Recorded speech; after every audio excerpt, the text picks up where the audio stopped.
आज हम बात करने जा रहे हैं एक बहुत ही महत्वपूर्ण घटना की जो तियानजिन, चीन में हुए 25वें स्को सम्मेलन में घटी। दोस्तों, जब प्रधानमंत्री मोदी ने स्को के मंच से आतंकवाद पर बोला तो पाकिस्तान के प्रधानमंत्री शहबाज शरीफ के पास कोई जवाब नहीं था।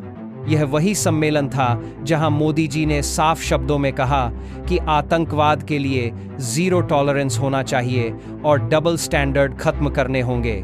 पर असली बात यह है कि यह सिर्फ एक राजनीतिक बयान नहीं था, यह एक रणनीतिक कदम था जो अंतर्राष्ट्रीय मंच पर पाकिस्तान को पूरी तरह से कॉर्नर करने के लिए उठाया गया था। आइए समझते हैं कि कैसे मोदी जी ने बिना नाम लिए पाकिस्तान को इतना धो दिया कि वे कुछ भी जवाब नहीं दे सके। दोस्तों, पहले समझते हैं कि एससीओ का मंच क्यों इतना महत्वपूर्ण था। यहाँ चीन, रूस, पाकिस्तान सभी मौजूद थे और ऐसे मंच पर भारत का यह कदम बेहद कैलकुलेटेड था। प्रधानमंत्री मोदी ने जो कुछ भी कहा वह सीधे पहलगाम आतंकी हमले के संदर्भ में था। उन्होंने साफ साफ कहा कि हमारे देशवासियों पर हमला हुआ है और यह बर्दाश्त नहीं किया जा सकता। पर यहाँ जो मास्टर स्ट्रोक था वह यह था कि मोदी जी ने 3 मुख्य बिंदुओं पर जोर दिया। पहला, टेरर फाइनेंसिंग पर कोऑर्डिनेटेड एक्शन लेना होगा। यह सीधा इशारा था पाकिस्तान के हवाला नेटवर्क्स और आईएसआई फंडिंग की तरफ। दूसरा, रेडिकलाइजेशन को रोकना होगा, खासकर युवाओं में। यह भी पाकिस्तान के मद्रासास और जिहादी ट्रेनिंग कैंप्स का सीधा संदर्भ था। तीसरा, और यह सबसे इंपॉर्टेंट था, डबल स्टैंडर्ड्स खत्म करने होंगे। यह सीधा चीन और रूस को भी मैसेज था कि आप पाकिस्तान को शेल्टर नहीं दे सकते। अब सबसे दिलचस्प बात यह थी कि शहबाज शरीफ के पास इसका कोई तर्कसंगत जवाब नहीं था, क्योंकि यह सब फैक्चुअल था और अंतर्राष्ट्रीय मंच पर झूठ बोलना मुश्किल होता है। अब आते हैं टेक्निकल पार्ट पर। जब मोदी जी ने टेरर फाइनेंसिंग की बात की तो यह कोई सामान्य डिप्लोमेटिक स्टेटमेंट नहीं था, यह एक पूरे इंटेलिजेंस नेटवर्क की जानकारी थी। पाकिस्तान का टेरर फाइनेंसिंग मॉडल कैसे काम करता है? पहले आईएसआई अपने एजेंट्स के थ्रू हवाला नेटवर्क सेटअप करता है। यह हवाला सिस्टम कंप्लीटली अनट्रेसेबल होता है ट्रेडिशनल बैंकिंग चैनल से। पैसा दुबई, मलेशिया और कई बार चाइना के थ्रू रूट होकर कश्मीर में आता है। दूसरा लेयर है क्रिप्टो करेंसी का। आजकल टेररिस्ट ऑर्गेनाइजेशंस बिटकॉइन और अदर डिजिटल करेंसीज का यूज कर रहे हैं, क्योंकि यह कंप्लीटली अनोनिमस ट्रांजैक्शंस अलाउ करता है। भारत की इंटेलिजेंस एजेंसीज ने यह पकड़ा है कि पाकिस्तान बेस्ड हैंडलर्स अब क्रिप्टो वॉलेट्स के थ्रू फंडिंग कर रहे हैं। तीसरा और सबसे खतरनाक है फेक करेंसी ऑपरेशंस। पाकिस्तान अपनी गवर्नमेंट प्रिंटिंग प्रेसेस से high quality fake Indian notes छापता है।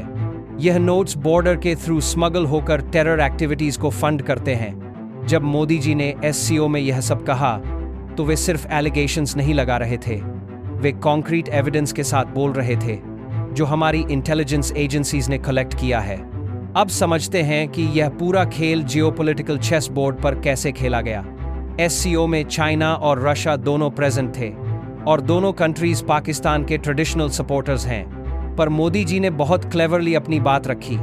उन्होंने डायरेक्ट पाकिस्तान को टारगेट नहीं किया, बल्कि नेबर्स हु हार्बर टेररिस्ट्स का रेफरेंस दिया। यह डिप्लोमैटिक लैंग्वेज में बहुत पावरफुल मूव था। चाइना के लिए यह अनकंफर्टेबल सिचुएशन था। एक तरफ वे पाकिस्तान को सपोर्ट करना चाहते हैं सीपीईसी प्रोजेक्ट्स के लिए, दूसरी तरफ वे इंडिया के साथ ट्रेड रिलेशंस भी मेंटेन करना चाहते हैं। जब मोदी और शी का बायलैटरल मीटिंग हुआ तो चाइना को यह क्लियर मैसेज मिल गया कि टेररिज्म इशू पर कॉम्प्रोमाइज नहीं होगा। रशिया का पोजीशन भी इंटरेस्टिंग था। पुतिन भी टेररिज्म के अगेंस्ट स्ट्रॉन्ग स्टैंड लेते हैं, क्योंकि चेचनिया और सेंट्रल एशिया में उनकी अपनी प्रॉब्लम्स हैं। इसलिए जब इंडिया ने कोऑर्डिनेटेड एक्शन की बात की तो रशिया को सपोर्ट करना पड़ा। सबसे बड़ी बात यह थी कि शहबाज शरीफ के पास कोई काउंटर नैरेटिव नहीं था। वे न तो डिनाई कर सकते थे क्योंकि एविडेंस क्लियर था, और न ही जस्टिफाई कर सकते थे क्योंकि इंटरनेशनल फोरम था। Result, complete silence. यह था इंडिया का डिप्लोमैटिक मास्टर स्ट्रोक, जिसने पाकिस्तान को पूरी तरह आइसोलेट कर दिया। दोस्तों, अब बात करते हैं रेडिकलाइजेशन के काउंटर स्ट्रैटेजी की। जब मोदी जी ने यूथ रेडिकलाइजेशन की बात की तो यह भी कोई रैंडम स्टेटमेंट नहीं था। भारत ने एक comprehensive digital monitoring system develop किया है। हमारी इंटेलिजेंस एजेंसीज अब AI पावर्ड टूल्स यूज करती हैं जो सोशल मीडिया प्लेटफॉर्म्स पर सस्पिशियस एक्टिविटीज को ट्रैक करते हैं। यह सिस्टम ऑटोमेटिकली डिटेक्ट करता है कि कौन से अकाउंट्स रेडिकलाइजेशन कंटेंट स्प्रेड कर रहे हैं। पाकिस्तान का रेडिकलाइजेशन मॉडल बहुत सिस्टमैटिक है। वे पहले फेक सोशल मीडिया प्रोफाइल्स बनाते हैं, फिर कश्मीर के यूथ को टारगेट करते हैं रिलीजियस कंटेंट के थ्रू। स्लोली वे इन्हें एंटी इंडिया प्रोपेगेंडा फीड करते हैं और फाइनली स्टोन पेल्टिंग से लेकर एक्चुअल टेररिज्म तक का रूट बनाते हैं। बट अब इंडिया का रिस्पॉन्स भी इक्वली सोफिस्टिकेटेड है। हमारे साइबर सिक्योरिटी एक्सपर्ट्स ने मशीन लर्निंग एल्गोरिदम्स डेवलप किए हैं जो प्रिडिक्ट कर सकते हैं कि कौन से इंडिविजुअल्स रेडिकलाइजेशन के रिस्क में हैं। इसके बाद टारगेटेड डीकोड रेडिकलाइजेशन प्रोग्राम्स चलाए जाते हैं। सबसे इंपॉर्टेंट बात यह है कि जब मोदी जी ने SCO में यह टेक्निकल डिटेल्स मेंशन की तो चाइना और रशिया को भी रियलाइज हुआ कि इंडिया का अप्रोच प्योरली डिफेंसिव नहीं है बल्कि प्रोएक्टिव है। यह मैसेज था कि हम सिर्फ रिएक्ट नहीं करते बल्कि प्रिवेंट करते हैं। अब समझते हैं कि इस पूरे एपिसोड के लॉन्ग टर्म स्ट्रेटेजिक इम्प्लीकेशंस क्या हैं। पहला, पाकिस्तान को अंतर्राष्ट्रीय मंच पर पूरी तरह डिफेंसिव पोजीशन में धकेल दिया गया। अब वे हर इंटरनेशनल फोरम में इंडिया के टेररिज्म एलिगेशंस का सामना करने को मजबूर हैं। दूसरा, चाइना को क्लियर मैसेज मिल गया कि अगर वे पाकिस्तान को शेल्टर देते रहेंगे तो इंडिया चाइना रिलेशंस में यह मेजर इरिटेंट बना रहेगा। CPEC प्रोजेक्ट्स के लिए चाइना को स्टेबिलिटी चाहिए और टेररिज्म इसमें बाधक है। तीसरा, रशिया भी अब यह समझ गया कि सेंट्रल एशिया में टेररिज्म का स्प्रेड पाकिस्तान से कनेक्ट है, इसलिए वे भी इंडिया के साथ काउंटर टेररिज्म कोऑपरेशन में इंटरेस्टेड हैं। सबसे बड़ी बात, शहबाज शरीफ का साइलेंस बहुत कुछ कहता है। नॉर्मली पाकिस्तान हर इंटरनेशनल फोरम में कश्मीर इश्यू रेज करता है, बट इस बार वे कुछ नहीं बोल सके क्योंकि टेररिज्म के एलिगेशंस के सामने कश्मीर कार्ड प्ले करना इम्पॉसिबल था। यह था मोदी जी का कंप्लीट स्ट्रेटेजिक विक्ट्री। बिना किसी अग्रेसिव रेटोरिक के, प्योर फैक्ट्स और डिप्लोमेसी के थ्रू पाकिस्तान को पूरी तरह कॉर्नर कर दिया।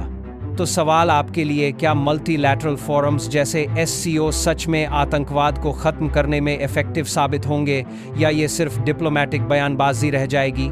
नीचे कमेंट्स में अपनी राय बताइए। अगर आपको यह वीडियो जानकारीपूर्ण लगा तो इसे शेयर कीजिए ताकि और लोग समझ सकें कि टेरर फाइनेंसिंग और रेडिकलाइजेशन का खतरा कितना असली है।